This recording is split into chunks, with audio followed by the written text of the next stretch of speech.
साफ साफ बता दिया कि अब वो जमाली कमाली की तरह ही ध्रुव को भी मार देगी, क्योंकि ध्रुव किंजल को जिंदा करना चाहता है और निकिता ये होने नहीं देगी। किंजल के कारण निकिता की जिंदगी बर्बाद हो गई, निकिता से उसका प्यार छिन गया, तो अब वो किंजल की जिंदगी को आबाद नहीं होने देगी।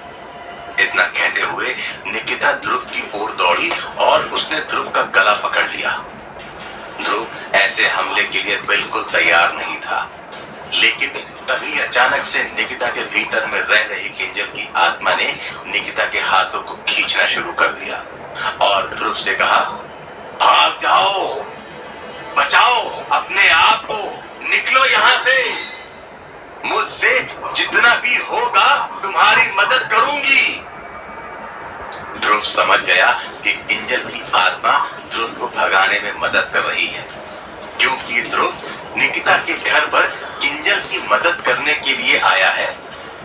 ध्रुव ने मौके का फायदा उठाया और ओजस का दिया हुआ बॉल दीवार के पास फेंका और बॉल में से रंगीन बादल बनने लगा। दूसरी ओर निकिता किंजल पर भड़क उठी और दोनों आपस में लड़ने लगी, और निकिता ने किंजल को चुप करा दिया और वो बस ध्रुव को मारने के लिए आगे बढ़ी।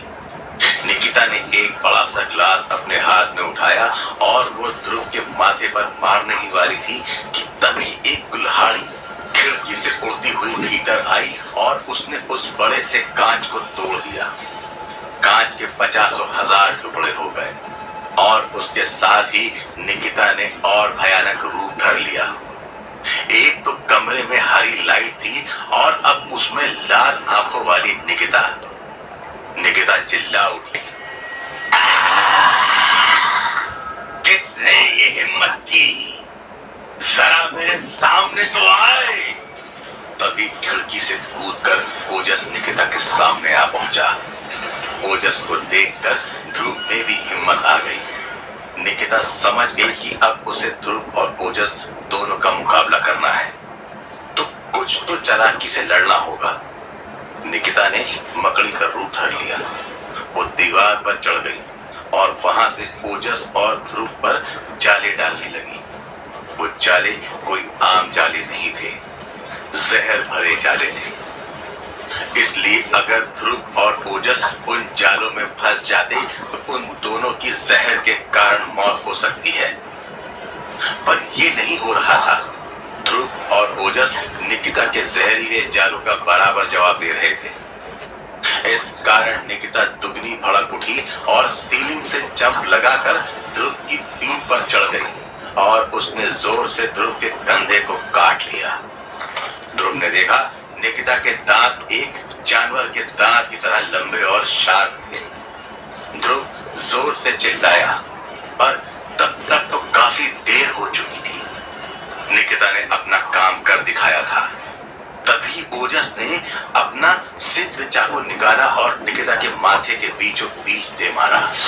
निकिता जमीन पर गिर गई और बेहोश हो गई। ओजस भागकर निकिता के पास आ गया और उसके शरीर से किंजल की आत्मा निकाल ली और कांच की बोतल में भर ली। ध्रुव और ओजस का काम हो गया था, इसलिए दोनों वहां से भागते हुए सिंधु परिवार के खानदानी घर पर आ पहुंचे। वैसे तो तनिष्का को सिंधु परिवार के घर पर आने का बिल्कुल मन नहीं था, पर जब पता चला कि किंजल की आत्मा मिल चुकी है तो तनिष्का भी भागती हुई आ पहुंची। सब लोग इकट्ठा हो गए तो सबसे पहले ओजस ने तनिष्का को दवाई का फर्स्ट एड बॉक्स लाने को कहा। तनिष्का भागकर दवाई का बॉक्स लेकर आई, मगर जैसे ही उसने ध्रुव के कंधे पर दवाई लगानी चाहिए उसका हाथ अटक गया। ध्रुव के कंधे पर निकिता ने जहां काटा था वो भाग काला रंग का पड़ चुका था, मतलब कि ध्रुव के घाव ने जहर पकड़ लिया था। मगर इस घाव के बारे में आगे कुछ बात होती उससे पहले ही किंजल दुल्हन के लिबास में चलकर सबके सामने आई। किंजल को देखकर ध्रुव और ओजस दोनों को समझ में आ रहा था कि किंजल जिंदा होने के बावजूद कोई खास ठीक नजर नहीं आ रही थी। किंजल की हालत देखकर तनिष्का ने ओजस की ओर देखा ओजस ने बताया कि मानव शरीर में 7 चक्र होते हैं और वही हमारी ऊर्जा का स्रोत होते हैं, मगर निकिता के शरीर में रहते समय निकिता ने किंजल के 4 चक्र को बुरी तरह से नुकसान पहुंचाया है। इस कारण से किंजल की हालत कोई खास ठीक नहीं है और अब ये तनिष्का को तय करना है कि वो किंजल को महिपाल सिंधु के वहां छोड़कर अपने घर जाना चाहती है या उसका कोई और प्लान है। स्वाभाविक था, किंजल की हालत कोई खास बेहतर नहीं थी और उसे अपने किए की भी सजा मिल चुकी थी। इसलिए तनिष्का ने आंसू भरी आंखों से कहा, नहीं, मैं किंजल को मेरे साथ मेरे घर ले जाऊंगी। अब पिटौरी गांव में हमें नहीं रहना, पर आप दोनों को भविष्य में कभी भी मेरी या हमारे परिवार की मदद की जरूरत पड़े तो आप बिना संकोच के कह देना। इतना कहते हुए तनिष्का किंजल को अपने साथ लेकर अपने घर नॉर्थ गुजरात की ओर निकल पड़ी और फिर एक बार ओजस का ध्यान ध्रुव के कंधे पर लगे घाव पर गया। दुख की बात ये थी कि ओजस के पास निकिता के काटने से ध्रुव के कंधे पर जो जहर लगाया गया था उसका इलाज नहीं था। ओजस ने ध्रुव से कहा, इस जहर का इलाज तो केवल मेरे दादू रुद्रचारण को ही आता है और इसके लिए तुझे मेरे साथ मेरे गांव आना होगा। ओजस ने ध्रुव को बताया कि किंजल की आत्मा मिल जाने के बाद जो भी विधि विधान या फॉर्मेलिटी होगी, ओजस उसे एक कागज में लिखकर महिपाल के नाम का कवर बना देगा। अगले 10 मिनट के भीतर ध्रुव ओजस के गांव जाने के लिए ओजस के साथ निकल गया और ये जरूरी भी था क्योंकि ओजस जानता था कि अगर जल्द से जल्द ध्रुव को रुद्रचारण के पास नहीं पहुंचाया तो ध्रुव की जान बचानी मुश्किल थी। दोनों ने गांव जाने के लिए ट्रेन पकड़ ली।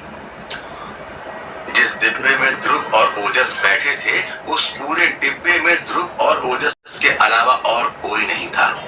इसलिए दूसरे लोगों के आने से पहले ही ओजस ने 2 नरम मुलायम गद्दे ले लिए।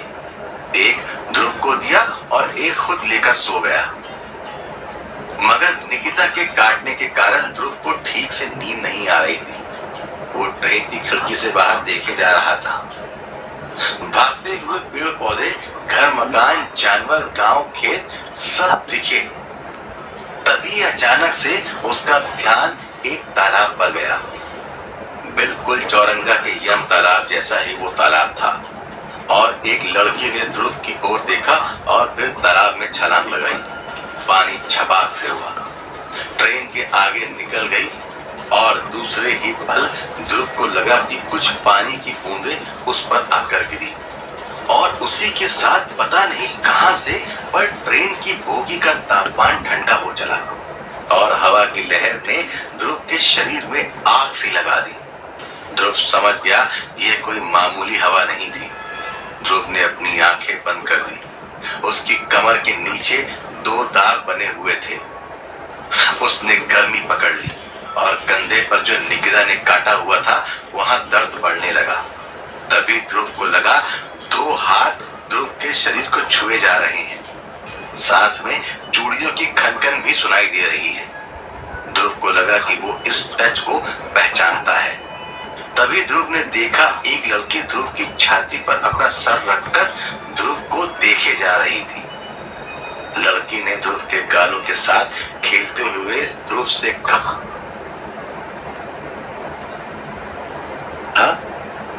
तुमने वो गाना सुना है ना, तू जहां जहां चलेगा मेरा साया साथ साथ होगा। तो बस यही कहानी है तुम्हारी और मेरी। इतना कहते हुए लड़की ने ध्रुव के होठों पर अपनी उंगली घुमाई और फिर ध्रुव के शर्ट के बटन खोलना शुरू कर दिए। ध्रुव का शरीर कांपने लगा। उसे अपने दादाजी के कहे शब्द याद आ गए, अगर तुझे जादुई आईना और 12 तरह के आईने चलाने वाली तंत्र विद्या सीखनी है तो याद रखना 28 साल तक ब्रह्मचर्य का पालन करना जरूरी है। अगर तू ये नहीं कर पाया तो आईने की अखंड विद्या भूल जाना। ध्रुव मन ही मन प्रार्थना करने लगा कि आज अगर उसका ब्रह्मचर्य टूट गया तो उसके दादू उसको जिंदा नहीं छोड़ेंगे। ध्रुव चाहता था कि इस पल वो चीखे और ओजस को आवाज देकर जगाए, पर वो बोल नहीं पा रहा था। तभी अचानक से गाड़ी ने जोर की ब्रेक मारी। ब्रेक की आवाज से ओजस जग गया और वो लड़की गायब हो गई। ओजस ने ध्रुव से पूछा, क्या हुआ? पर ध्रुव को कुछ आइडिया ही नहीं था कि आखिर गाड़ी क्यों रुक गई थी, और वो भी टनल के बीचों बीच अंधेरे में। तभी एक दो लोग दूसरी बोगी से बातें करते हुए ध्रुव लोगों की बोगी में आ पहुंचे और उन्होंने बताया कि ट्रेन के साथ एक लड़की टकराकर मर गई है। तो पहले पुलिस आएगी, फिर एम्बुलेंस आएगी। इन सब में 1 घंटा तो लगेगा। ध्रुव को समझ नहीं आ रहा था कि उसे जो लड़की वाला अनुभव हुआ था, क्या वो सच था या भ्रम। ध्रुव उठकर बाथरूम जाने के लिए निकला। जब वो बाथरूम से बाहर आया तो उसे लगा तनिष्का भी यही ट्रेन में थी, और उसने तनिष्का को दूसरे डिब्बे की ओर जाते हुए देखा। जब ध्रुव ने ओजस को तनिष्का के बारे में बताया तो ओजस ने कहा कि हो सकता है तनिष्का यहाँ हो, पर इस समय तनिष्का से भी ज्यादा जरूरी है ध्रुव का जल्द से जल्द रुद्रचारण के पास पहुंचना, क्योंकि ध्रुव का जहर बढ़े जा रहा था। जब गाड़ी किचका और मोक्षी जंक्शन के बीच रुकी तो ओजस ने ध्रुव को अपना सामान पैक करके उतरने के लिए कहा, पर ध्रुव की हालत खराब हो चुकी थी। उसका हाथ जहर के कारण पूरी तरह से अकड़ गया था, इसलिए ओजस को ही ध्रुव का सामान पैक करना पड़ा। स्टेशन के बाहर निकलते ही गांव पहुंचने के लिए ओजस ने एक गाड़ी बुलाई। गाड़ी में बैठने के बाद ध्रुव ने ओजस से पूछा कि तुम्हारे गांव का नाम पलपासा क्यों है, पर ओजस ने ध्रुव को जवाब नहीं दिया। तब कार के ड्राइवर ने ओजस और ध्रुव से पूछा कि क्या वो दोनों यहाँ पलपासा में घूमने आए हैं, पर ओजस ने उस बात का कोई जवाब नहीं दिया, और वो बस ध्रुव के हाथ में बढ़ रहे विष को देखे जा रहा था। तभी ध्रुव ने देखा जो पर्वत थे वो बहुत अजीब थे। कुछ जगह काली मिट्टी थी तो कुछ जगह सफेद, और ये बहुत हैरान कर देने वाली बात थी। गुजरात में सफेद रण तो सुना था, पर सफेद पर्वत। तब ड्राइवर ने हंसते हुए कहा, इस पर्वत को शतरंजी पर्वत कहते हैं जो अमर आत्माएं हैं वो यहाँ पर्वत पर शतरंज खेलने आज भी आती है। ड्राइवर की बात सुनकर एक तरफ जहां ध्रुव ने पर्वत की ओर झुककर देखा, वहीं ओजस ने अपनी आंखें बंद करके मंत्र जाप करना शुरू कर दिया। कुछ ही दूरी पर एक बोर्ड आया, डांग डोगरी, और ओजस ने तुरंत ही अपनी आंखें खोलते हुए कहा, बस हमें यहीं उतार दो। ओजस की बात सुनते ही ड्राइवर के चेहरे पर 12 बज गए, और जैसे ही ओजस और ध्रुव कार से उतरे, ड्राइवर ने गाड़ी ऐसे भगाई जैसे भूत देख लिया हो। ओजस ने ध्रुव के कंधे पर हाथ रखते हुए कहा, तुम्हें बहुत अजीब लग रहा होगा ना ये सब, पर सच तो ये है कि मेरे गांव का नाम पलपासा नहीं डांग डोगरी है, और डांग डोगरी को लोग भूतों का गांव कहते हैं। ओजस की बात सुनकर ध्रुव को थोड़ी हैरानी तो हुई, पर बचपन से उसने भूत डायन देखे थे, इसलिए उसने ज्यादा कुछ रिएक्ट नहीं किया।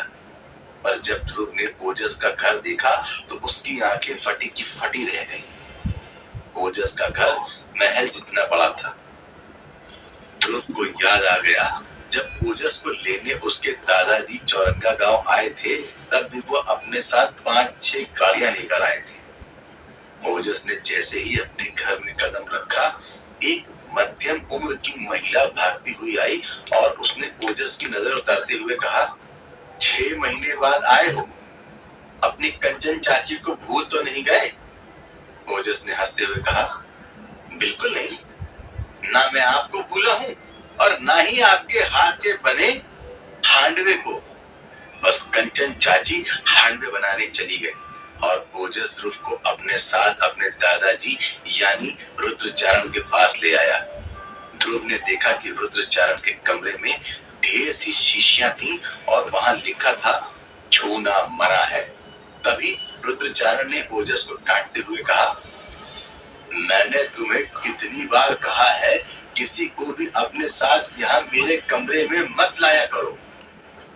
मगर ओजस ने जब रुद्रचारण से कहा कि ये ध्रुव है, अच्युतचारण का पोता, तो रुद्रचारण का ध्रुव की ओर देखने का नजरिया ही बदल गया। इतना ही नहीं, जब ओजस ने ध्रुव के कंधे पर फैले हुए जहर के घाव को दिखाया तो रुद्रचारण ने ओजस से कहा कि वो ध्रुव से अकेले में कुछ बात करना चाहते हैं।